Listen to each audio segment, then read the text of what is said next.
4장까지 이제 쭉 이제 보겠습니다. 보고 중간에 이제 조금 설명을 요하는 부분이 있으면 이제 제가 조금 설명을 드리는 이런 식으로 하겠습니다. 1장 1절은 그 호세아의 어떤 그 시대적 배경, 아까 제가 이제 호세아가 BC 750년에서 710년 정도에 활동했을 것이다라고 이제 학자들이 그렇게 얘기한다고 했을 때에 그 시대상을 보여주는 왕들이에요. 남 우시아 왕에서부터 남유다 히스기야, 그 당시 북이스라엘은 여로보암 왕인데 여로보암은 여로보암 2세를 가리켜요. 이게 왜 중요하냐? 이때가 아까 이제 제가 주전 8세기라고 그랬는데 이스라엘도 그렇고 남유다도 마찬가지고 쉬운 말로 가장 번영했을 때다. 그러니까 우리 개인으로 볼까요?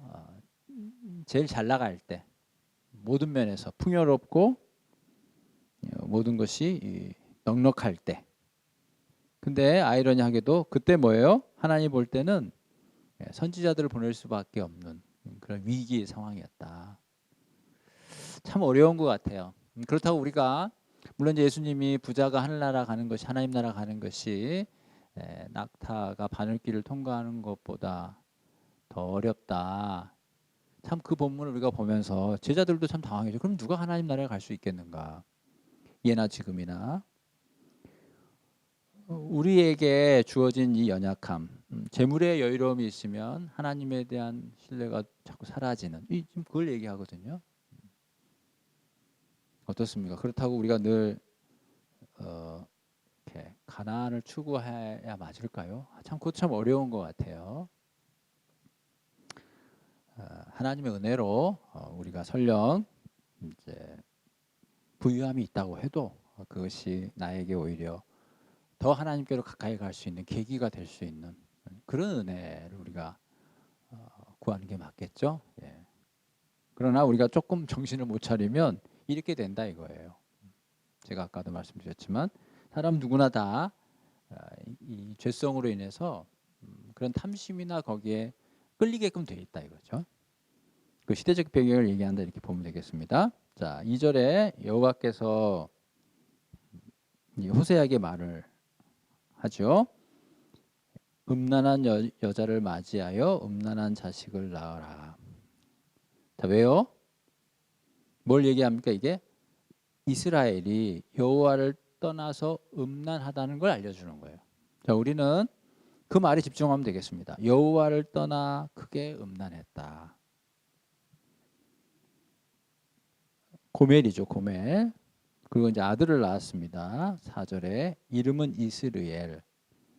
물론 이스라엘의 뜻이 오른쪽에 나와 있죠. 하나님께서 흩으신다. 근데 자, 그래놓고 내가 이스라엘의 피를 예후의 집에 갚는다. 이것도 조금 어려울 수 있는데 그냥 여러분들은 그 뒤에 말 이스라엘 족속의 나라를 폐할 것이다. 여기에 집중하면 되겠어요. 그러니까 이스라엘이라는 이름을 붙이면서 지금 뭘 얘기하고 싶어요? 이스라엘 족속의 나라가 패할 것이다. 또 부연합니다. 5절에 이스라엘의 활을 꺾을 것이다.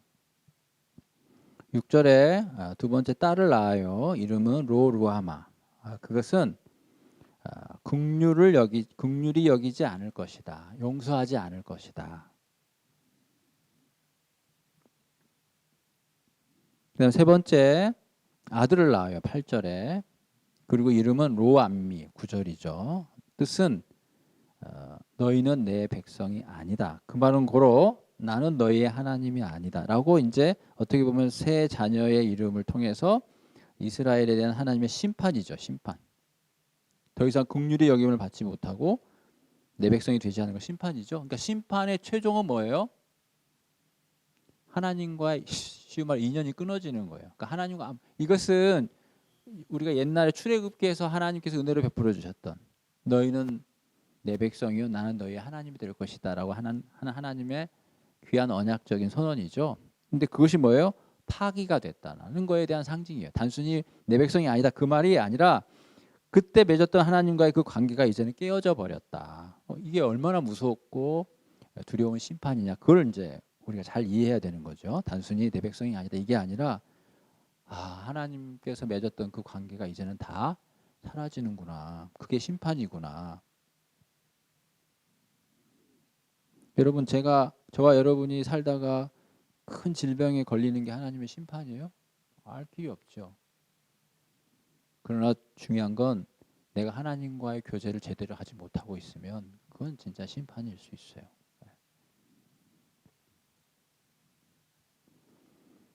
자, 그런데 두 부분의 반전이 있습니다. 7절과 10절이죠. 제가 지나왔지만 7절에 그러나가 있죠. 그 다음에 10절에 그러나가 있어요.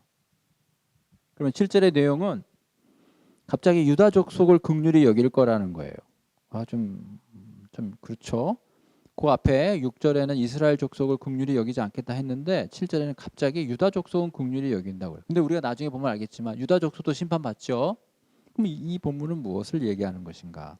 그다음 10절에 그러나 그 전에 9절에는 내가 너희의 하나님이 되지 않는다 해놓고 10절에는 이스라엘 자손의 수가 바다의 모래같이 많아진다. 그러면서 너희는 내 백성이 아니라 한 그곳에서 너희는 하나님의 아들들이라 할 것이다. 그러니까 다시 백성이 되는 거죠. 회복이 되는 거예요.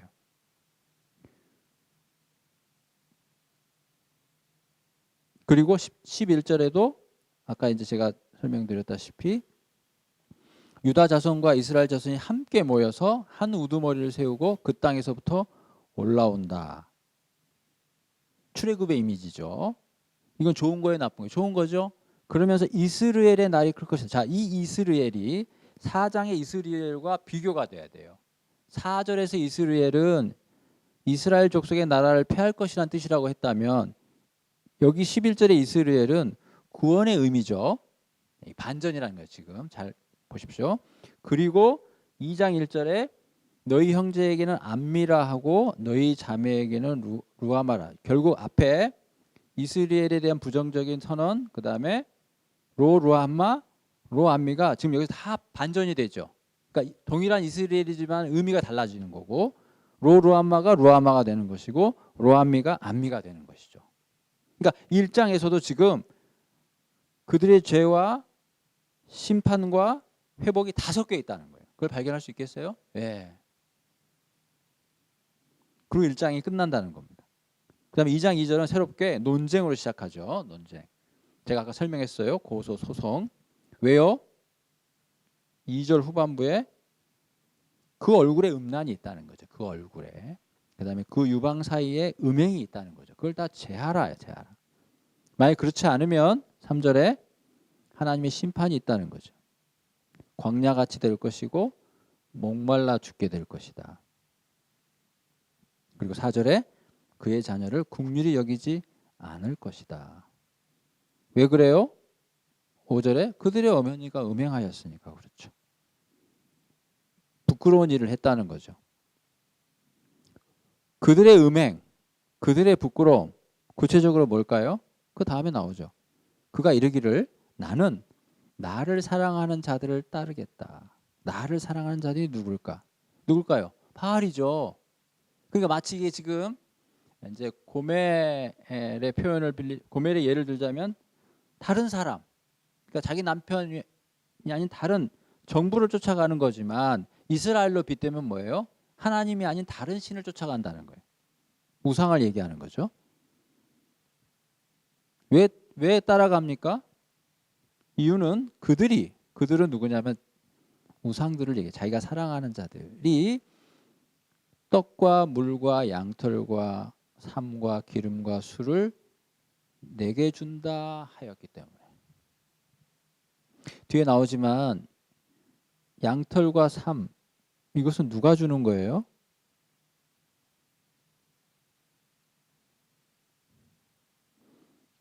구절에 보시면 아시잖아요. 9절 뒤에 내 양털과 내 삶을 빼앗겠다. 이 하나님 말씀이거든요. 그러니까 떡도 물도 다 누가 주는 거예요? 하나님이 주는 건데 바알이 준다고 생각. 이게 얼마나 괴로운 일이에요. 참 황당할 일이죠. 하나님이 주는 걸 먹고 마시면서도 바알이 줬다고 생각하니 네. 이 남 얘기 같아요. 우리는 하나님이 주시는 건강과 능력으로 돈을 벌잖아요. 근데 뭐요? 내 힘으로 벌었다고 생각하잖아요. 그럼 똑같은 거 아니에요? 네. 하나님이 준 것인데 하나님이 준 것으로 인정하지 않는 거. 이들의 신앙이에요. 여러분 그게 바알 신앙이에요. 하나님에 대한 온전한 신앙이 아닌 거예요. 그리고 그거에 대해서 하나님은 어떻게 반응을 해요? 6절입니다. 그러므로는 뭐예요? 5절을 얘기하는 거죠. 그들이 자기가 사랑하는 자들을 따라가면서 하나님이 준 것을 우상이 줬다고 하니, 야, 그건 이제 인간적으로 지금 이제 호세아 얘기를 들자면 정부를 따라갔다는 거죠. 그러니까 6절에 내가 그 길을 막았다는 거예요. 가시로 그 담을 쌓아서 그 정부를 쫓아가는, 사랑하는 자들을 쫓아가는 걸 막았다는 거예요.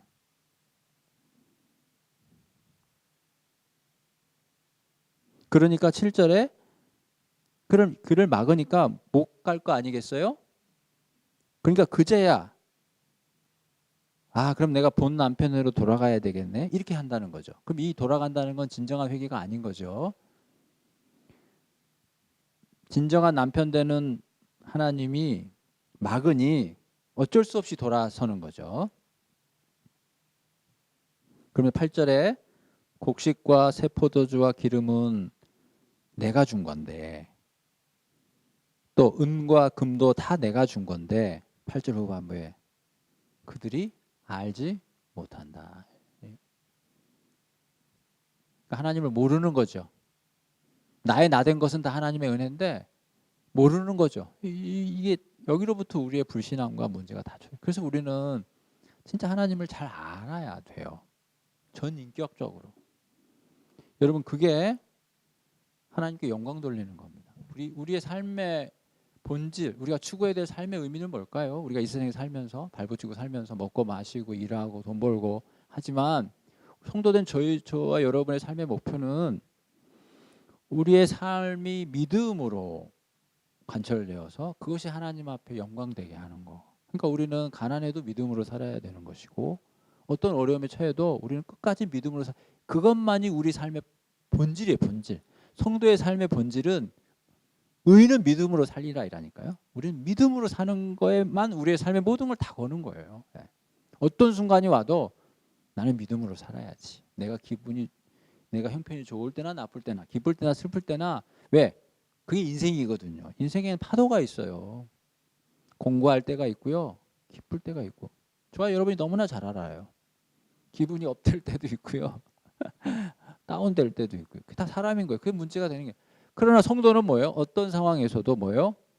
믿음으로 사는 믿음으로. 여러분 그것이 하나님께 영광 되는 것이다. 그거 우리가 꼭 기억했으면 좋겠습니다. 그래서 하도 그렇게 잘 모르니 9절에 하나님이 그걸 빼앗아 버렸네요. 왜? 하나님 것이라는 걸 알려주려고 빼앗았어요. 내 삶을 빼앗으리라. 절기도 폐해버릴 것이다. 그리고 급기야 다른 표현을 12절에 포도나무와 무화과 나무 다 하나님 준 거죠. 그걸 거칠게 하고 수풀이 되게 하고 그 다음에 13절에 가서 거칠게 이것은 하나님께서 준 것을 빼앗는다는 거죠. 이걸 통해서 하나님 뭘 얘기할까요? 준 걸 빼앗아 버리겠다. 이쯤에서 이래서 14장까지 언제 가겠냐 싶죠. 근데요 어쨌든 읽으셔야 되니까 왜 빼앗죠? 왜 빼앗을까요?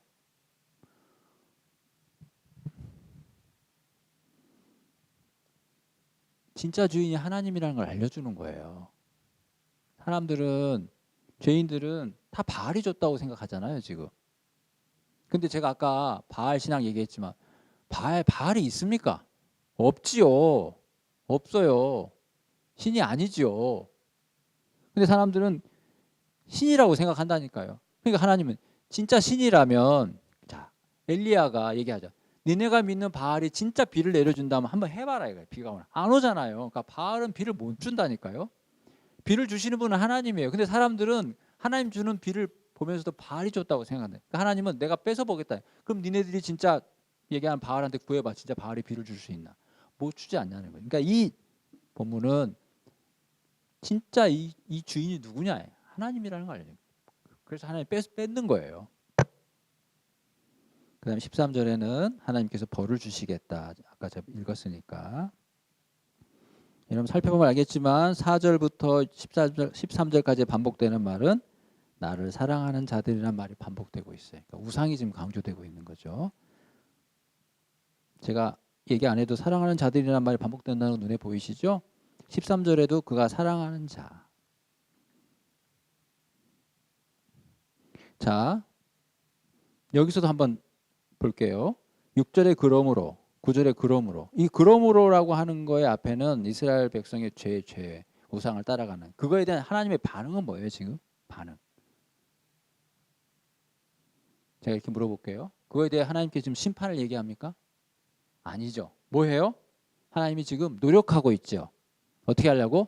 돌이키게 하려고. 인간적인 표현으로 길을 막아보기도 하고 하도 집을 나가니까 그냥 신발도 감춰보기도 하고 그런 거예요. 그런 거. 뭐예요? 여기서 하나님의 열심을 우리는 봐야 돼요. 단순히 하나님께서 너 죄야 심판. 물론 제가 아까 큰 틀에 있어서 그들의 죄와 하나님의 심판을 다 제가 열거했죠. 결국에는 죄에 대한 값은 심판이 맞습니다. 그러나 그 과정 속에서 하나님의 이 애타는 마음, 돌아오기를 기다리는 하나님의 이 신실하심, 우리를 향한 하나님의 그 인애로우심을 보라는 거예요. 결국 뭐예요? 이래도 돌아오지 않으니 매를 둘 수밖에. 그러니까 하나님의 매라고 하는 게 그런 게 아니라는 거예요. 하나님은 어떻게든 우리가 돌아오기를 이 모양 저 모양으로 하나님은 애쓰신다는 거예요. 그러니까 그 하나님의 마음을 보셔라. 저는 그 얘기입니다. 그런 다음에 세 번째 그러므로가 나와요. 14절에. 여기선 좀 달라요. 두 번에 걸쳐서 이렇게 해도 저렇게 해도 돌아오지 않는 그에 대해서 13절 후반부에 벌을 선언하시죠. 잘 따라오세요. 그런 다음에 14절부터는 회복을 선언하십니다. 그런 의미로 14절에 내가 말로 위로하겠다. 잘 타이르는 거죠. 그리고 15절에 아골 골짜기를 변하여 소망의 문으로 삼게 해주겠다. 아골 골짜기라고 하는 건 아간에서 알 수 있는데 그때 괴로움의 골짜기란 뜻인데 그 괴로움의 골짜기가 소망의 문이 되게 할 것이다. 회복을 얘기하죠. 회복. 그리고 16절에 그날이 되면 이제 내가 나를 내 남편이라 할 것이고 다시는 내 바알이라 일컫지 않을 것이다. 바알들의 이름을 17절에 그 입에서 제거하여 다시는 부르는 일이 없게 하겠다. 회복을 얘기하는 거죠. 근데 그 회복의 단초가 뭐예요? 그날이에요. 그날. 또 얘기합니다. 지금 이 역사적인 배경은 곧 망해서 포로로 가죠. 아시리아에. 그럼에도 불구하고 호세아는 그 현장 속에서 얘기하면 그날이 오면 하나님께서 회복시켜 줄 것이다. 근데 이 그날은 뭐예요? 구약의 그날은 종말이에요. 종말. 결국 뭘 내다보고 있는 거예요? 그들의 눈에 종말이 오게 되면 메시아가 온다. 메시아가 오게 되면 하나님께서 모든 것을 회복시켜 줄 것이다. 계속 그 얘기입니다. 18절에 그날에는 그러니까 그날이란 말이 종말을 이야기하기 때문에 이런 얘기들이 성립하는 거예요. 안 그러면 하나님이 변덕쟁이가 되죠. 아까는 심판한다 그러더니 갑자기 지금은 봐준다고? 그러면 이걸 잘못 읽으면요. 이게 어려워요. 하나님이 지금 심판하시겠다는 건지 봐주시겠다는 건지 무슨 말씀인지 아시겠어요? 근데요. 둘 다예요. 하나님 심판하시고 그 다음에 회복하시는 거예요. 절대 잘 들으세요. 죄의 값을 면해주지는 않습니다. 여러분. 우리는 간혹 그걸 착각하는 수가 있어요. 하나님이 우리에게 주신 은혜는 죄값을 다 치르지 않게 해주는구나. 여러분 제 말 오해하시면 안 돼요. 나는 죄값을 안 치렀죠. 그러니까 은혜죠. 근데 그 죄값을 누가 치렀어요? 예수님이 치렀죠. 그래서 회복을 이야기하기 전에 반드시 뭘 얘기해요? 심판을 얘기하는 거예요. 그냥 없던 것처럼 해주는 게 아니라니까요. 그게 하나님의 은혜가 아니에요.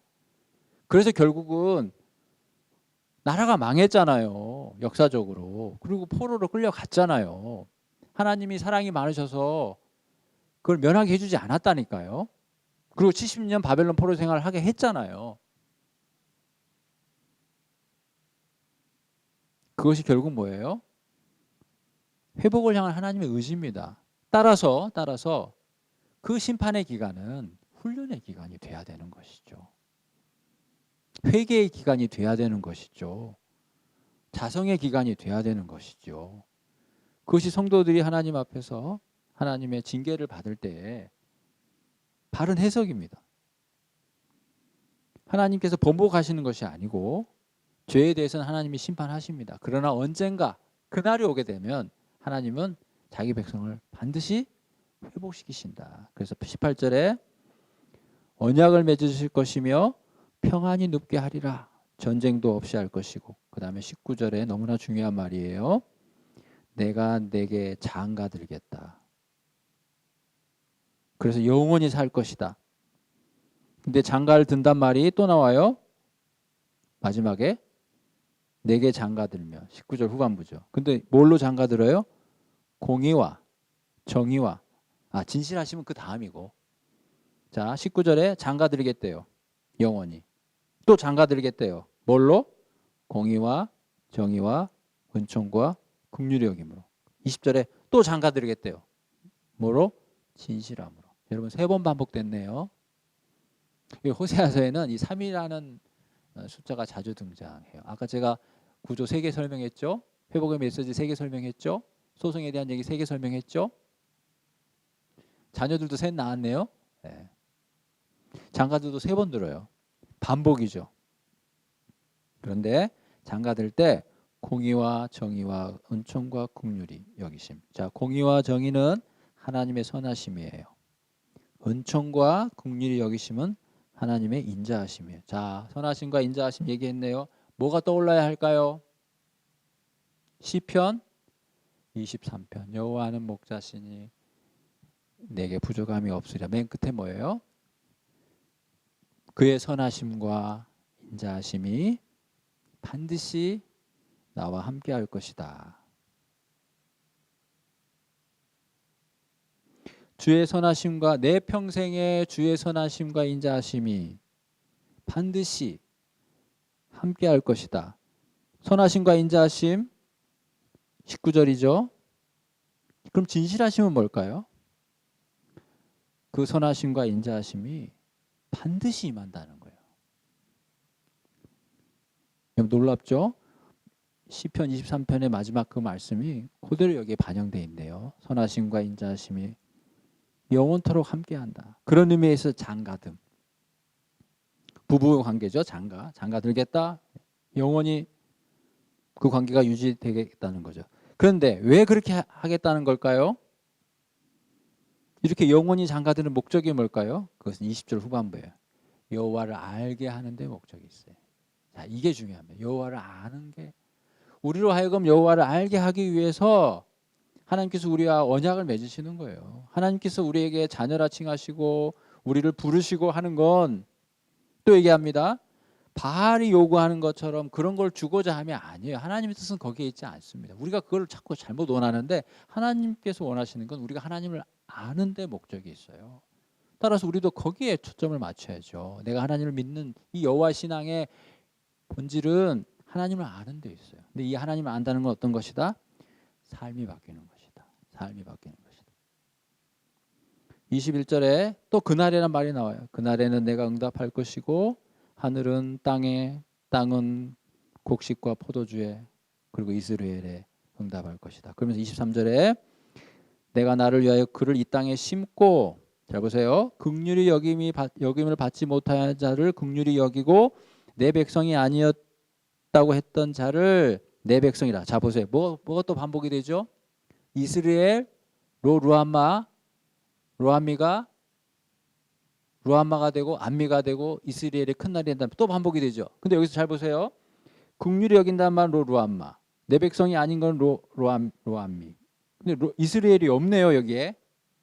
근데 이스라엘이 있어요. 어디에 있는지 아셔요? 심고란 말, 심고. 아까 이스라엘의 뜻이 뭐라고 그랬냐면 하나님께서 흩으신다 혹은 하나님이 심으신다는 뜻이거든요. 너무나 놀랍죠. 이 하나님의 이스라엘 루함미가 역전되는 게 여기서도 또 표시됐다는 게 놀라운 거죠. 그러니까 그만큼 강조하는 거죠. 반드시 하나님이 회복하신다. 더 놀라운 건 23절 후반부예요. 아까 1장 10절에서는 너희는 내 백성이 아니라 그곳에서 너희는 살아계신 하나님의 아들들이라 이렇게 불렀다 했는데 23절에서는 너는 내 백성이라 하리니 그들은 이르기를 주는 내 하나님이라 하리라. 뭐 똑같은 거 아니냐? 여러분 달라진 게 있는데 보이셔요? 로암미가 암미가 됐죠. 내 백성이 아니었는데 백성이 되었어요. 그리고 아까 1장에서 나는 너희 하나님이 되지 않을 거라고 그랬는데 내 하나님이 되었어요. 근데 놀라운 거는 그 말을 누가 했냐는 거예요. 그 말을. 발견하셨어요? 23절에 그들이 그렇게 얘기한다는 거예요. 무슨 말일까요? 진정한 신앙이 회복된 거예요. 하나님께서 이렇게 선언하는 게 아니라 그 죄 많은 그 백성들이 스스로 자기 입으로 하나님을 내 하나님이라, 마치 베드로가 주는 그리스도시요 살아계신 하나님의 아들이라 고백하듯이 하나님께서 그들에게 죄 없다 하는 정도가 아니라 그들의 마음속에 진짜 신앙이 생겼다는 거예요. 새 언약이죠. 새 언약이 이루어진 거죠. 그날이 이루어지면 에스겔 36장 26절처럼 그들의 마음이 새로운 영으로 바뀐다니까요. 딱딱했던 마음이 부드러워진다니까요. 그게 놀라운 거예요. 하나님이 선언하는 것이 아니라 그들이 그렇게 말한다는 거. 주는 내 하나님입니다. 신앙 고백을 얘기하는 거예요. 여러분 그게 여호와를 아는 거예요. 진심으로 하나님을 고백하는 게 20절에 있는 여호와를 아는 거예요. 하나님의 회복이 어떠함을 설명하고 있는 거죠. 그리고 그거에 대해서 마지막으로 또 한번 반복하는 게 3장이죠. 이제 이렇게 얘기합니다. 아예 3장 1절에 보면 하나님께서 이르시되 이스라엘 자손이 다른 신을 섬기고 건포도 과자를 즐길지라도, 이건 이제 우상을 섬긴다는 거거든요. 거기서 회개한다는 말이 없어요. 그렇게 해도 하나님은 그들을 사랑하겠다. 아예 이렇게 선언하시는 겁니다.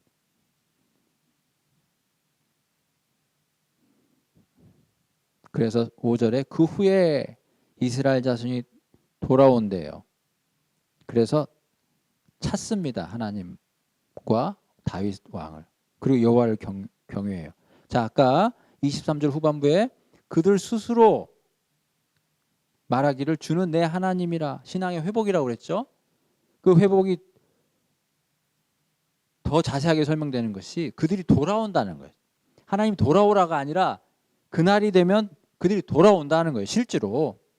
그리고 하나님을 찾고 그들의 왕 다윗을 찾고 진심으로 하나님을 경외하는 날이 온다는 거예요. 그날에, 종말에 예수님이 이 땅 가운데 오실 때에, 오셔서 십자가에서 우리의 구원을 이루실 때에 이런 일이 벌어진다는 거죠. 4장 1절에는 논쟁한다 그러면서 아까 제가 설명을 드렸죠. 2절까지. 자, 그런 죄가 있기 때문에 3절에는 자연의 심판이 임한 것처럼 보여요. 땅도 슬퍼하고 공중에 나는 새도 쇠잔하고 바다의 고기도 없어요. 우린 창세기로 돌아갈 수 있어요. 아담이 죄를 범했을 때 땅에서 엉겅퀴가 났죠. 그 다음에 4장 4절부터 4장 10절까지는 제사장에 대한 심판이에요. 참 어려운 본문입니다. 제가 이렇게 설명 안 하면 이게 뭘 얘기하는지 잘 모르실 거예요. 저도 몰랐으니까. 4장 4절부터 4장 10절까지는 제사장에 대한 심판이에요. 제가 이 얘기를 왜 하냐면 이거 읽으면서 머릿속에 제사장을 자꾸 떠올리셔야 돼. 안 그러면 엄한 사람을 여러분 오해할 수 있다니까요. 제사장을 지금 뭐라고 얘기한다는 사실을 꼭 잊어버리면 안 돼요. 그럼 4절에 봐요. 그러나 어떤 사람이든지 다투지도 말며 책망하지도 말라. 내 백성들이 제사장과 다투는 자처럼 되었으면. 자, 제가 솔직하게 물어볼게요. 이게 도대체 무슨 말이에요? 무슨 말인지 모르겠어요. 어떤 사람이든지 다투지도 말라. 싸우지 말라는 건가? 책망하지 말라. 서로 비난하지 말라는 건가? 이런 말도 문맥에 안 맞을 뿐더러 내 백성들이 제사장과 다투는 자처럼 백성들이 제사장과 다투었단 말인가? 너무 어려워요. 그러나 문맥의 흐름상은 이해할 수 있죠. 어쨌든 뭔가 이상하다 그러면 죄라고 생각하시면 돼. 그런데 그렇게 읽으면 제가 아까도 얘기했지만 호세아서를 쭉 읽을 필요가 없죠. 개관만 하면 되는 거예요. 근데 우리가 이 본문을 읽어야 되는데 무슨 뜻인지 알아야 되지 않겠어요? 힘이 드시더라도 잘 살펴야 돼요. 그러면서 5절에 너는 낮에 넘어지겠고 너와 함께 있는 선지자도 밤에 넘어지리라. 내가 내 어머니를 멸하리라. 물어볼게요. 5절에 너는 누굽니까? 되게 어려운 얘기예요. 누구라고요? 제사장. 제가 제사장을 염두에 두라고 그랬죠. 제사장에 대한 심판의 얘기예요. 아까 4장 4절은 제가 다른 번역본으로 읽어드릴게요. 한번 보세요. 4장 4절이 뭘 얘기하는가.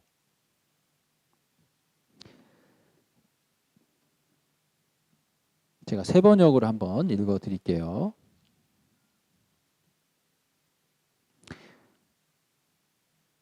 그러나 서로 다투지 말고 서로 비난하지도 말아라. 제사장아, 이 일로 내 백성은 너에게 불만이 크다.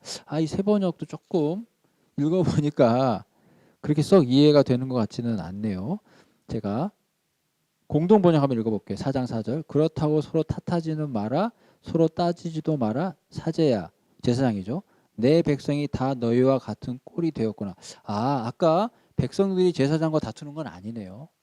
제사장처럼 백성들도 그렇게 됐다는 걸 얘기하죠. 제가 쉬운 성경으로 한번 읽어볼게요. 4장 4절에 그러나 아무도 다른 사람과 다투지 말고 비난하지 마라. 너희 제사장들아, 백성이 너희와 다투어도 그들을 나무라지 마라.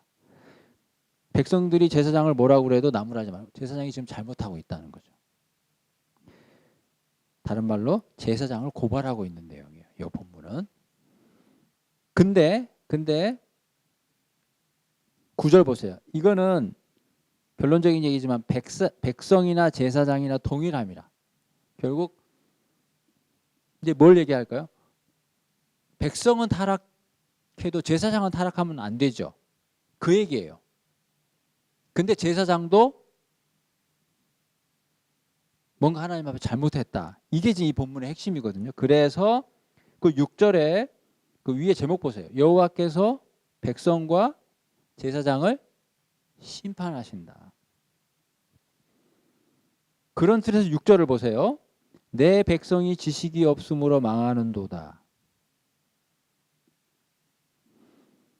왜 내 백성이 지식이 없을까요? 왜요? 제사장 때문에. 이렇게 읽으셔야 된다는 거예요. 그래서 내가 지식을 버렸으니 나도 나를 버려. 그럼 여기서 내는 누굴까요? 너는 누굴까요? 누가 지식을 버렸습니까? 그렇죠. 예. 그래야 이게 읽혀지는 거예요. 백성이 지식이 없는 건 누구 때문이다? 제사장 때문이다. 제사장이 구체적으로 뭘 잘못했어요? 지식을 버렸다는 거예요. 그러니까 하나님도 너를 버릴 것이다. 그리고 내가 내 하나님의 율법을 잊었다. 제사장의 역할이 뭐예요? 율법을 가리키는 사람이죠. 근데 그 제사장이 하나님의 율법을 잊었다는 거예요. 그러니 백성들이 제대로 배울 수 있겠어요? 배울 수 없지요. 그래서 나중에 백성이나 제사장이나 다 하나님 앞에 행위대로 갚음을 받는 거죠. 7절에 그들은 번성할수록 내게 범죄하니 내가 그들의 영화를 변하여 욕이 되게 하리라. 그들은 번성할수록 내게 범죄했다. 그들이 누구라고요? 제사장. 제사장이 번성했어요? 제사장이 많아졌어요? 근데 왜 그게 범죄하는 게 될까요? 답이 8절이죠. 그들이 누구요? 제사장. 제사장들이 내 백성이 뭐요? 속죄 제물을 먹고 그 마음을 그들의 죄악에 두는도다. 이게 무슨 말이에요? 백성들이 바친 속죄 제물의 일부를 제사장이 취하죠. 그러잖아요. 그런데 제사장의 관심이 그 백성들이 죄를 짓는 걸 안타까워해야죠. 근데 그 마음이 어디에 있어요? 제물에 있어요. 무슨 말이에요? 죄를 많이 지으면 질수록 제사장은 더 좋아한다는, 이게 제사장의 부패예요. 부패.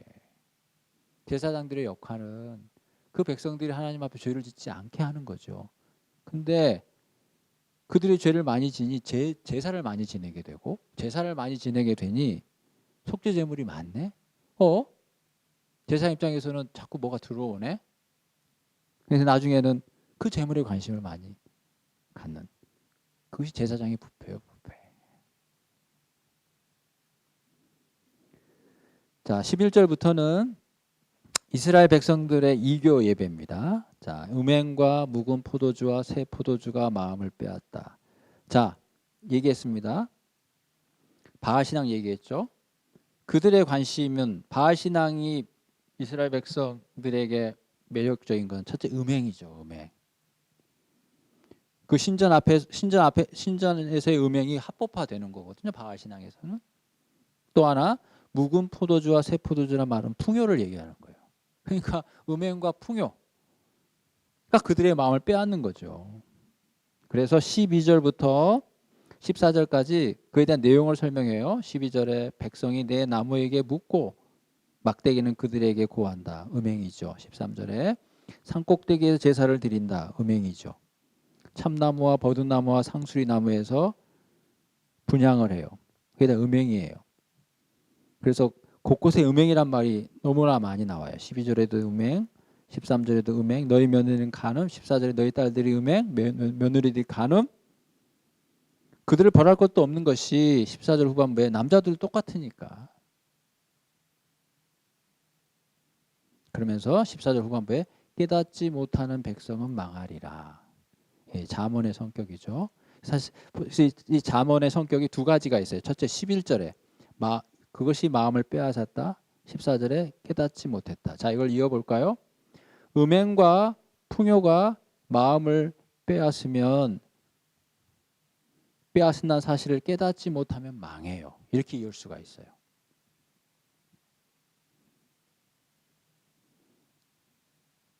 (15절에) 이스라엘아 너는 음행하여도 유다는 죄를 범하지 못하게 하라. 너희는 길갈로 가지 말며 베다엔으로 올라가지 말며 여호와의 사심을 두고 맹세하지 말라. 자, 이것은 무슨 말이냐면 길갈과 베다엔은 다 북이스라엘에 있는 곳이죠. 자, 그것은 일종의 성지와도 같은 것이에요. 길갈은 여호수아가 요단강을 건넌 후에 기념비를 세웠던 것이고, 사무엘 시대 때는 사무엘이 자주 찾던 곳이에요. 그러니까 이게 길갈과 베다엔이라고 하는 베델을 비꼬는 말이거든요. 베델은 하나님의 집이란 뜻인데 베다엔은 속임수의 집. 그러니까 이게 마치 뭐예요? 타락했다는 거예요. 성지가 타락했다는 거예요. 그러니까 그 베다엔은 성지를 비꼬는 말이요, 길갈은 그들에게 있어서 성지의 의미인데 거기에 가지 말라. 가야죠. 근데 가지 말라. 왜요? 타락했기 때문에. 그 얘기를 하는 겁니다. 사람들이 다 여호와의 사심을 두고 맹세해요. 좋은 말이죠. 근데 그런 거 하지 말라는 거예요. 다 타락했기 때문에. 16절에 이스라엘은 완강한 암소 같아요. 그 다음 17절에 에브라임은 이스라엘을 가리키죠. 우상과 연합했어요. 18절에 그들은 다 음행했어요. 3번 반복됐죠. 그래서 어떤 일이 벌어져요? 19절에 부끄러운 일을 당하게 됩니다. 자, 5장 1절에 세 부류의 사람들에게 경고를 합니다. 제사장들아 이를 들으라. 이스라엘 족속들아 깨닫으라. 왕족들아 귀를 기울이라. 여기서 제사장들, 왕족들, 여기서 이스라엘 족속들은 이스라엘의 지도 계층을 의미한다고 보는 게 좋아요. 그래서 다 지도자 그룹이잖아요. 그들에게 경고를 하는 거예요. 왜요? 타락했으니까. 폐역죄가 살육죄에 깊이 빠졌다고 그랬죠. 자, 보십시오.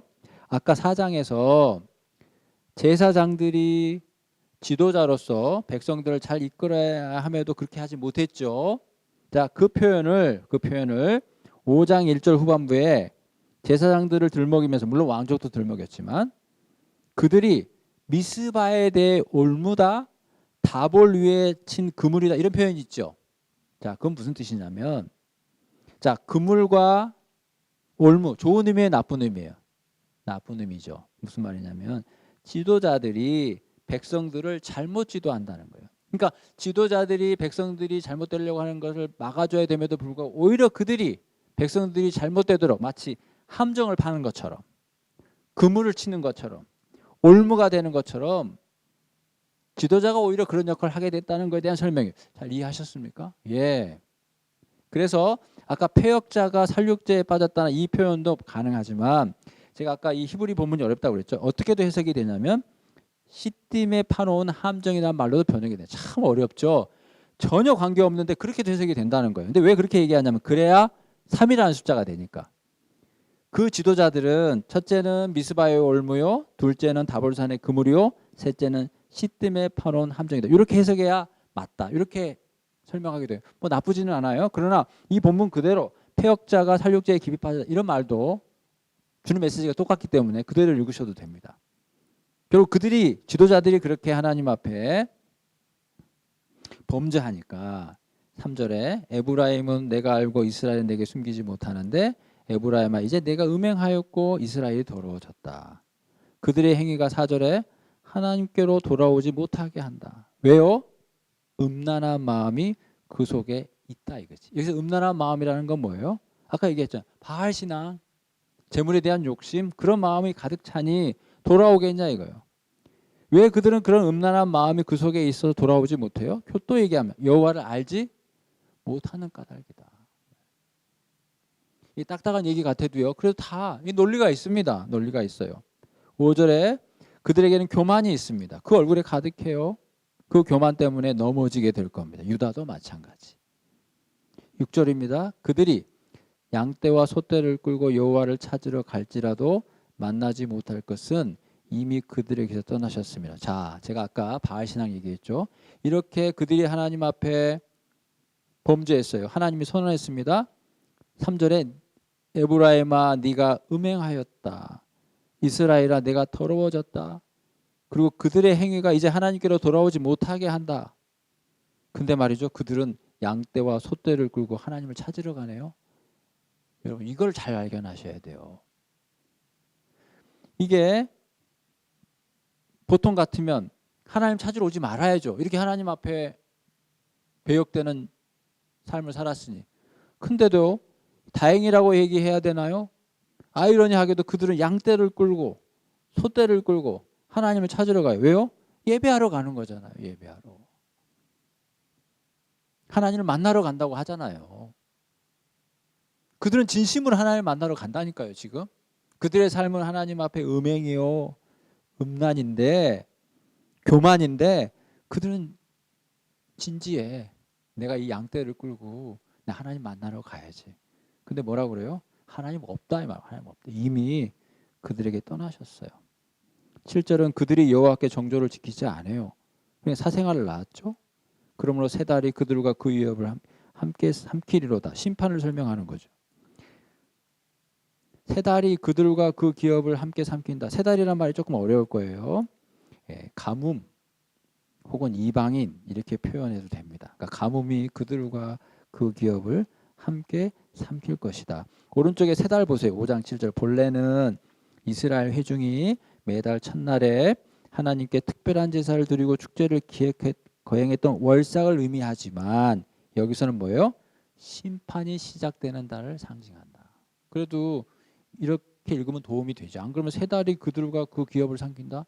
무슨 말인지 모르지 않습니까?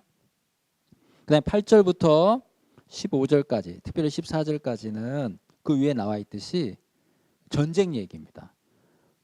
이 표제의 어떤 제목들이 많은 도움을 줍니다. 안 그러면 똑같은 얘기를 계속 하는 것처럼 보여서 재미도 없고 무슨 말인지도 모를 수 있어요.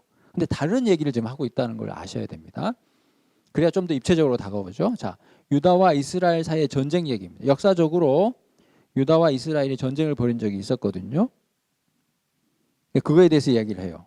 결론은 뭐냐면 여러분 전쟁하면 돼요? 안 돼요? 유다와 이스라엘이 형제인데 안 되죠. 근데 그들이 어리석어서 욕심 때문에 물론 역사적으로 북이스라엘은 아시리아를 물리치기 위해서 이렇게 연합을 해서 역사적으로 근데 남유다가 동조하지 않으니까 남유다를 전쟁을 벌여요. 근데 유다는 또 뭐예요? 또 아시리아 손을 잡거든요. 결국 그 바람에 아시리아가 전쟁에 가입하게 되고 북이스라엘과 남유다에게 모두 다 힘들어지는 일이 벌어져요. 자, 뭘 얘기해요? 하나님을 섬겨야 되는데 외세를 의존하니 결국 그들에게 그게 심판이 된다는 교훈도 되는 거거든요. 그런 배경 속에서 전쟁이 벌어져서 결론은 뭡니까? 둘 다 잘못했다는 거죠. 자, 8절에 봐요. 기브와 뿔라팔 전쟁의 상황을 설명할 수 있을 거예요. 그다음에 라마 나팔을 불어요.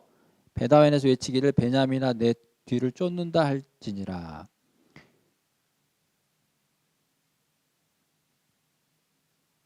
전쟁의 이미지죠. 근데 그 하나님 앞에서 잘못된 거예요. 그래서 9절에 벌하는 날에 그날이 벌 받는 날이에요. 그때 에브라임이 황폐할 것이다. 그리고 10절에 유다 지도자들은 경계표를 옮기는 자 같으니 내가 나의 진노를 그들에게 물같이 부으리라. 자, 에브라임은 북이스라엘을 상징해요. 황폐할 거예요. 유다는 어떠냐? 역시 하나님의 진노를 피할 수 없어요. 근데 그 앞에 경계표를 옮기는 자 같으니 돼 있죠. 이게 참 어렵죠. 그죠? 경계표를 옮기는 자 같으니 어렵죠. 이것은 뭘 의미하냐면 우리가 구약에 보면 경계표를 옮기지 말라는 거죠. 왜요? 그건 욕심을 의미합니다.